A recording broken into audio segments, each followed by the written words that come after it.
आपके विश्वास की तो दाद देनी पड़ेगी, उसके स्किल की तो दाद देनी पड़ेगी, हमारी मेहनत की दाद देनी पड़ेगी। तो इन हिंदी सेंटेंसेस को कैसे आप नेचुरली इंग्लिश में एक्सप्रेस कर सकते हो, ये जानने के लिए आपको वीडियो को लास्ट तक देखना है। और मैं आपको बताऊंगा कि सबसे नेचुरल स्ट्रक्चर कौन सा यूज़ कर सकते हो आप, एंड उसके पीछे का जो कॉन्टेक्स्ट है वो भी आपको बताऊंगा, ऑल्टरनेटिव्स बताऊंगा, एंड एग्जाम्पल सेंटेंसेस भी आपको बताऊंगा।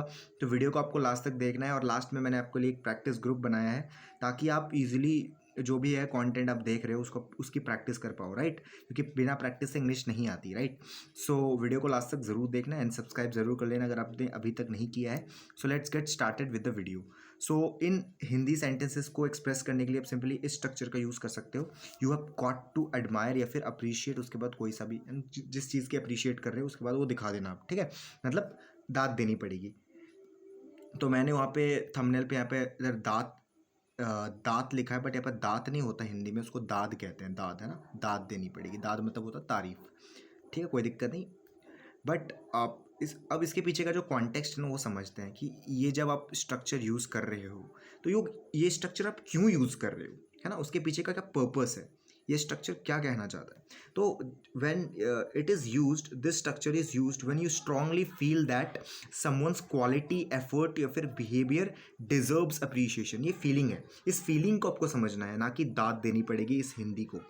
हिंदी मैटर नहीं करती एक्चुअली, वो फील क्या है, वो फीलिंग क्या है, ये स्ट्रक्चर के पीछे की जो फीलिंग है ना वो मैटर करती है। तो ये फीलिंग है कि कोई एक्चुअली अप्रिशिएशन को डिजर्व करता है, तो उस कॉन्टेक्स्ट में आप उसको यूज़ कर सकते हो, राइट? अब हिंदी में समझ लेते हैं। ये तब बोला जाता है जब आप किसी की बात की तारीफ करने के लिए खुद को रोक नहीं पाते, यानी दाद देनी पड़ेगी, राइट? इन हिंदी में हम यही कहते हैं। अब एक सेंटेंस की मदद से इस स्ट्रक्चर को समझते हैं। जैसे आपकी कॉन्फिडेंस की तो दाद देनी पड़ेगी। नेचुरल इंग्लिश स्ट्रक्चर की हेल्प से अगर हम इसको बनाएं तो मैं कह सकता हूँ आई हैव गॉट टू, यहाँ पर आई होगा क्योंकि मैं ये कह रहा हूँ, मैं सब्जेक्ट हूँ, right? I have got to admire your confidence, I have got to admire your confidence.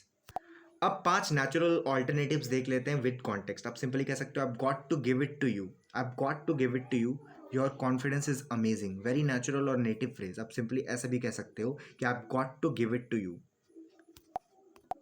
दूसरा ऑल्टरनेटिव जो आप यूज़ कर सकते हो, थोड़ा पोलाइट है एंड स्लाइटली फॉर्मल भी है। आप सिंपली कह सकते हो I must say your confidence is impressive.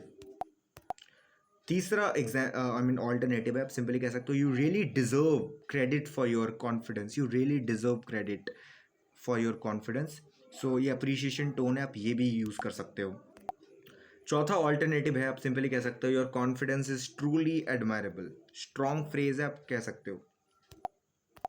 पांचवा ऑल्टरनेटिव है, आप सिंपली ऐसे भी कह सकते हो I can't help but admire your confidence, emotional admiration. आप ये भी यूज़ कर सकते हो, कोई दिक्कत नहीं है। Now let's see 10 example sentences ताकि आपको अच्छे से ये जो स्ट्रक्चर है समझ में आ जाए, ठीक है? जैसे तुम्हारी मेहनत की तो दाद देनी पड़ेगी। सो आई की जगह यहाँ पर यू की जगह आप याद रखना, मैं यहाँ पर मैंने गलती कर रखी है तो यहाँ पर आई होना चाहिए, ठीक है? सो तुम्हारी मेहनत की तो दाद देनी पड़ेगी। I got to admire your hard work, I got to admire या फिर appreciate your hard work, right? दूसरा एग्जाम्पल है उसकी हिम्मत की तो दाद देनी पड़ेगी, है ना? तो आप कहना कि I have got to admire his courage, I have got to admire his करेज।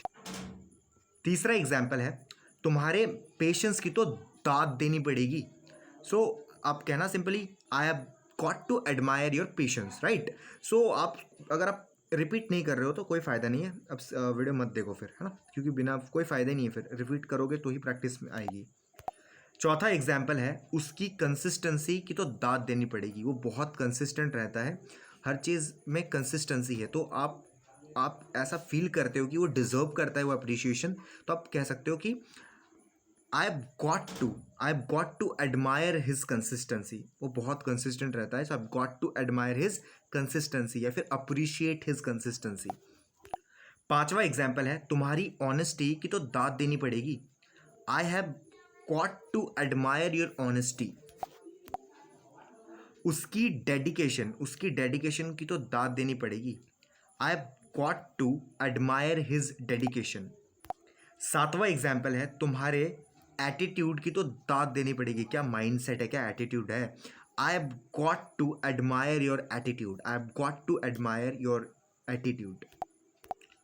उसकी क्लैरिटी की तो दाद देनी पड़ेगी, यानी वो बहुत क्लियर है लाइफ में क्या करना है, उस चीज़ को लेकर वो बहुत क्लियर है। और इस चीज़ मुझे ऐसा फील होता है कि वो इस चीज़ के लिए अप्रिशिएशन डिजर्व करता है। एंड दैट्स वाई मैं कहूँगा कि I have got to admire his clarity, I have got to appreciate his clarity, मतलब दाद देनी पड़ेगी। नवा एग्जाम्पल है, तुम्हारी थिंकिंग की तो दाद देनी पड़ेगी यार, बहुत बहुत डीप थिंकिंग है, बहुत अच्छी सोच है आपकी। I have got to admire your thinking यार, you truly deserve appreciation for your thinking, right. So I have got to admire your thinking, I have got to appreciate your thinking. 10वां और आखिरी एग्जाम्पल सेंटेंस है, उसकी performance की तो दाद देनी पड़ेगी, क्या परफॉर्म किया यार। I have got to admire his appreciation, his performance, I've got to admire his performance. Now here is a practice sentence for you guys. तुम्हारी कंसिस्टेंसी की तो दाद देनी पड़ेगी, या फिर मेरी मेहनत की तो दाद देनी पड़ेगी। मैं खुद कह रहा हूँ कि मेरी मेहनत की तो दाद देनी पड़ेगी। तो आपको इसको दोनों में से कोई सा भी बना दो और मुझे कमेंट्स में लिख के देखो, मतलब लिख के बताओ, ठीक है। Let me know in the comments. And मैंने आपको लास्ट में कहा था ना, पहले आपको कहा था कि मैंने आपके लिए एक प्रैक्टिस ग्रुप बनाया है। तो वो कहाँ मिलेगा, आपको डिस्क्रिप्शन में मिल जाएगा, फ्री है बिल्कुल, ज्वाइन करो एंड प्रैक्टिस करो, कोई दिक्कत नहीं है, ठीक है। बहुत सारे ऐसे स्ट्रक्चर्स मैं आपको दूंगा। एंड जो भी आप वीडियो देखोगे वो मुझे बताना, मैं आपको उससे रिलेटेड बहुत सारे सेंटेंसेस दूंगा एंड हम साथ में प्रैक्टिस करेंगे, राइट, साथ में इम्प्रूव करेंगे। और अभी तक अगर आपने मेरे चैनल को सब्सक्राइब नहीं किया तो सब्सक्राइब कर देना, वीडियो को लाइक करना, अपने दोस्तों के साथ शेयर करना, प्यार से कमेंट करना कि वीडियो कैसी लगी। Thank you so much for watching this video.